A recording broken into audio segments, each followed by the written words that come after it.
people, what up, what's good? We doing something a little bit different today, you guys. I'm gonna help you understand, should you or should you not spend your keys this week, man. We got Kahhori coming out tomorrow. We can see the spotlight cash for this upcoming week is Herd, Call Obsidian, and Hydra Bob, man. So I'm gonna just dive into all three of these cards, help you guys understand why you shouldn't spend any keys on any of them. That's the short answer. But like I said, man, I'm gonna tell y'all right now, this week is trash. Skip it, and then I'm gonna just help you guys understand. We're gonna dive into these three cards for the next few minutes, man. And yeah, y'all, just save your resources this week, right? It's unfortunate that I'm doing this at the very end of the key system, right? Three more weeks and there's no more keys. We got a completely new system in the snapbacks. But let's just dive into it, man. Hit that like button, comment, subscribe. We're on the road to 4K. Y'all know what time it is, bro. So Kahhori, right? 4 cost, 6 power, unreal. Each card in your hand gives one of your cards in play plus 1 power. It's a cool ability, right? You might think, oh, she might work pretty well in a Devil Dinosaur deck or anything with the collector, or you know, something like that. Something where you're adding cards to your hand to power up other cards, and then you play her to power up your cards even more, right? It seems cool, bro. It's counterintuitive though, you guys. At 4 costs, right? You don't want to cheat her out and use her early because you want a lot of cards in your hand. In order to have cards in your hand, you either need to skip turns or play cards, right? Like Agent 13, Agent Coulson, you know, any one of these number of different cards that add things to your hand, right? So you want to play her late, right? You're not to cheat her out. You can probably do something with Zabu, put her alongside Nick Fury in the deck, and then, you know, get Collector out, maybe get Devil Dinosaur out, and then save the last turn to play Nick Fury into Kahhori, right? That'd be cool. You would most likely get +7 because you should have 7 cards in your hand at that point, and then you get the 6 + 7, right? That's cool. But I mean, like I said, you guys, it's counterintuitive. We already have plenty of other cards that boost your cards much more efficiently, right? For example, y'all, we have Ironheart. Give 3 of your other cards +2 power. That's 3/6. You play her behind Wong, that's 3/12. Player with Odin, what's that, like 3/24, right? You have Ironheart as a starter card, right? If you happen to get lucky and pull Galacta will always be better than Kahhori because you don't have to add cards to your hands to boost your other cards. You can also cheat out Galacta, play her early, and like I said, you don't want to play Kahhori early because if you do, you're probably going to just power up one card by like 1 point, you know. So you already have Ironheart, you already have Galacta. We have Blue Marvel. He's going to give every single card at +1, right? Without being able to get you lose your boost to a Shadow King, right?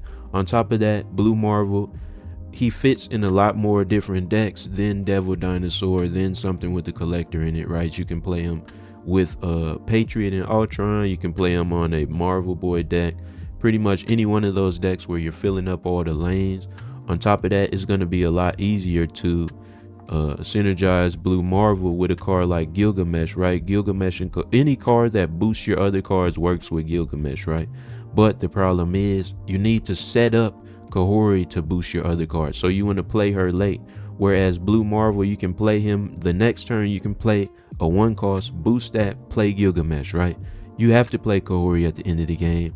Y'all, I can keep going down the line, man. We have Cassandra Nova. She takes away a point from all your opponent's cards in their deck. We have Scorpion, take away a point. Cheap, easy, play it early. You know, the card is outclassed. It's not good. Skip it. Right, man. So I hope y'all understand where I'm coming from, bro. I'm not gonna make any deck, man. I'm just gonna show you guys the cards that you already have that are better than them. Up next, y'all, we have Call Obsidian. 4 cost, 10 power. You can only play this where you have a 1 cost card. Call Obsidian is not worth it either. We're just gonna go to all the 4 cost cards at 10 power. And but yeah, let's go sort by power. How can we do that? 6+. All right, whatever. So Every 4 cost card that has 10 or more power, right? Atuma fits into a larger. You are, first of all, you already have Atuma for free. He's a Series 3. You already have Crossbones.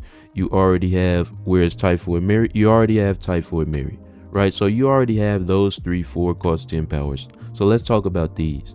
In Atuma, you can play him in a destroy deck, right? Because you can put a card like Nimrod on the side of him. You could put cards like Wolverine, Deadpool, Nova on the side of him and destroy those cards and have a lot more cool stuff going on than just playing it alongside a 1 cost card. Any one of these cards you can use Zero with, right, to be able to remove their ability just to have a solid 4/10, right? But and here's another thing that you need to understand: 10 power, you're liable to get Shang-Chi'd.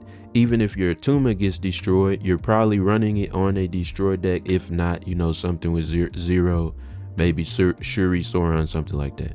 So if your Atuma gets destroyed, it's fine, because on a destroy deck, you're probably running Null. So you lose the 10 power, but you power up your Null, right?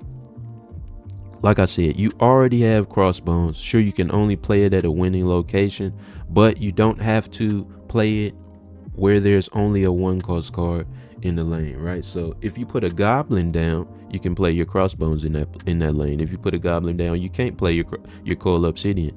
If you're in the lead with armor at your lane, you can play Crossbones. You can't play Cold Obsidian unless you got the 1 cost cards, man. Every 1 cost card is liable to get Killmonger. Killmonger is a popular tech card. All 3 of these are liable to get Shang-Chi. Those 2 are very popular. Cold Obsidian is weak to both of them. You have to set up a 1 cost card, armor, and then Cold Obsidian, and then you're clogging up your lane to be able to play him in an effective way, right? So, like I said, man, because his drawback is so much, and because you already have 3 other 4/10s, not to mention, you guys, I didn't even get into Typhoid Mary, but she works perfectly in a Shuri Sauron deck, whereas those others 4/10s don't. She works, even though she might have a pretty strong drawback, she works together great with one of the best tech cards in the game, in Luke Cage, whereas these other cards don't, right? So, and on top of that, you can put her in an ongoing deck and boost her with Spectrum, boost cards like Goliath, whereas these other cards don't do that. So you already have 3 options at 4/10 that do a lot more than Cold Obsidian can. So there's no reason to spend keys on them, right? Last but not least, y'all, Hydra Bob. 1 cost 4 power into the turn. If this moves, if a player snaps, skip it, you guys. Why? Let's get into the 1 cost cards, bro. Let's do 5. They're not gonna show me Ant-Man, so, but let's add Ant-Man. Let's add the Hood in here, right? Because we have the Demon.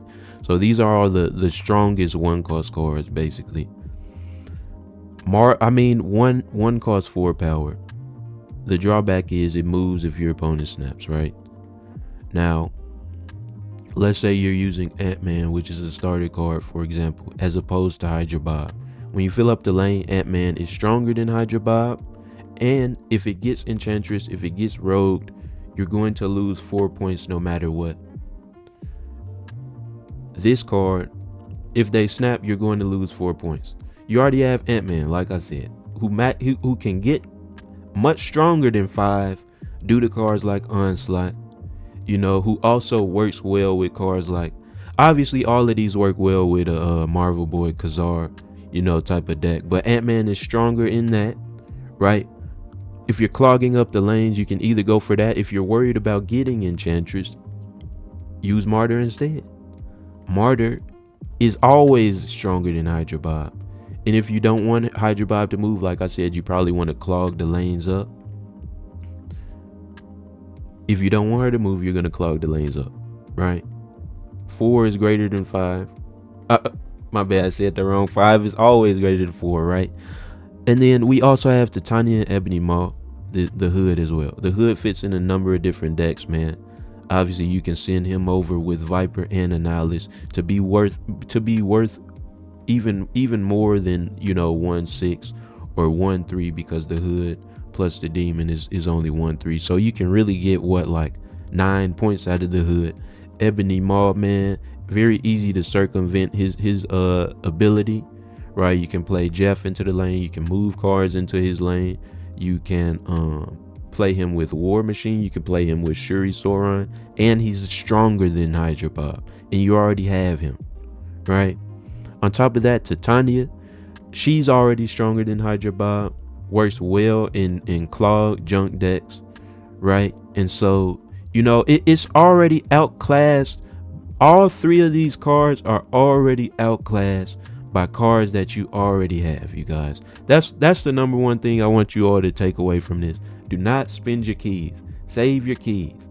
Infinity Ultron coming out next week. We're going to talk about him next week. All right, y'all. Hope y'all understand, bruh. As always, be sure to like, comment, and subscribe. We're on the road to 4K. Appreciate y'all for watching, and I'll see y'all next time.